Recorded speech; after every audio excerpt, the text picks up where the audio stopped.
एक दोस्त हैं, उनको ऑफर आई कि आपका कल पब्लिक सर्विस कमीशन का इंटरव्यू है, और एट द सेम टाइम उन्हें एयरफोर्स से ऑफर आई कि आप कल हमारे पास इस वक्त इंटरव्यू के लिए आइए। अब वो कंफ्यूज्ड हैं। अच्छा, उन्होंने कोशिश की कि मैं सुबह की फ़्लाइट से इस्लामाबाद पहुंच जाऊं और मैं वहाँ एयरफोर्स का इंटरव्यू दूं, और इनसे उन्होंने रिक्वेस्ट की कि मेरा इंटरव्यू आप 3:30 के करीब रखें तो मैं वहाँ से आ जाऊँगा।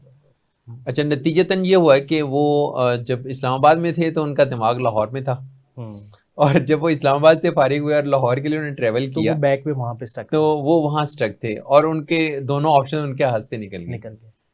अच्छा देखें, अब इसमें ना क्लैरिटी नहीं है उनके माइंड में। अगर मेरे पास दोनों ऑप्शंस आए तो मैं देखूंगा मेरी वैल्यूज क्या है। लाइक 2012 में मेरी गवर्नमेंट की जॉब होगी और 17 ग्रेड की थी, आईटी टीचर्स हायर हुए। अब सब कहते हैं गवर्नमेंट की जॉब पे आप ज्वाइनिंग क्यों नहीं दे रहे? बिकॉज मेरी वैल्यू थी फ्रीडम। मैंने सोचा कि अगर ये मैं जॉब सेलेक्ट कर लूंगा तो मैं फिक्स हो जाऊंगा। अब वहां पे मेरे लिए डिसाइड करना आसान था, जबकि मेरे इर्द गिर्द के लोग मुझे लेबल कर रहे थे कि आप गलती कर रहे हैं। बट मैं अपने विजन के साथ चीजों को अलाइन कर रहा था कि अगर मैं उस जॉब को सिलेक्ट करूंगा तो मेरा जो फ्रीडम है वो कंप्रोमाइज होगा, मैं एक पॉइंट पे फिक्स हो जाऊंगा, मैं ट्रैवलिंग नहीं कर सकूंगा। क्योंकि मेरी वैल्यू में ये भी है कि मैंने एक्सप्लोर करना है दुनिया को, मैंने चीज़ों को एक्सप्लोर करना है, डिफरेंट माइंडसेट्स को एक्सप्लोर करना है। अब आज मैं अगर यहाँ पे बैठा हूँ तो अपने उस एक डिसीजन की वजह से बैठा हूँ।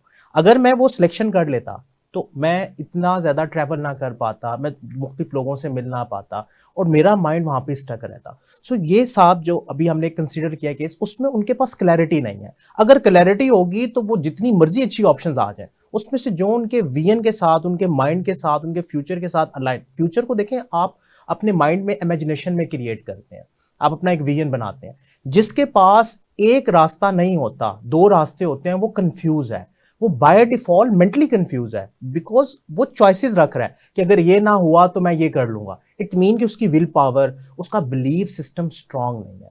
जब आप क्लियर होते हैं और आप एक डिसीजन पे कायम रहते हैं तो फिर आप रास्ते भी बना लेते हैं। जैसे बहुत से बच्चे, बहुत से लोग पूछते हैं सर के बताएं कि इस फील्ड का आगे स्कोप है या नहीं। तो मैं कहता हूं कि स्कोप आपके अपने अंदर है। आपने खुद अपने आप को उस लेवल पर लेके जाना है जिससे वो स्कोप क्रिएट होगा।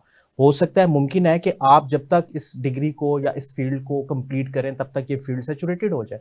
फिर ये आपकी अपनी इनोवेशन है कि आप उसके साथ कितना अलाइन है, आप उसको किस नए अंदाज से लेके चलते हैं। सो इस केस में कंफ्यूजन है, जिसकी वजह से डिसीजन नहीं है, जिसकी वजह से दोनों से वो हाथ धो बैठे। वो कहते हैं ना कि आप जब दो कश्तियों कश्तियों के मुसाफिर होते हैं तो आप एक में भी सही सफर नहीं कर सकते।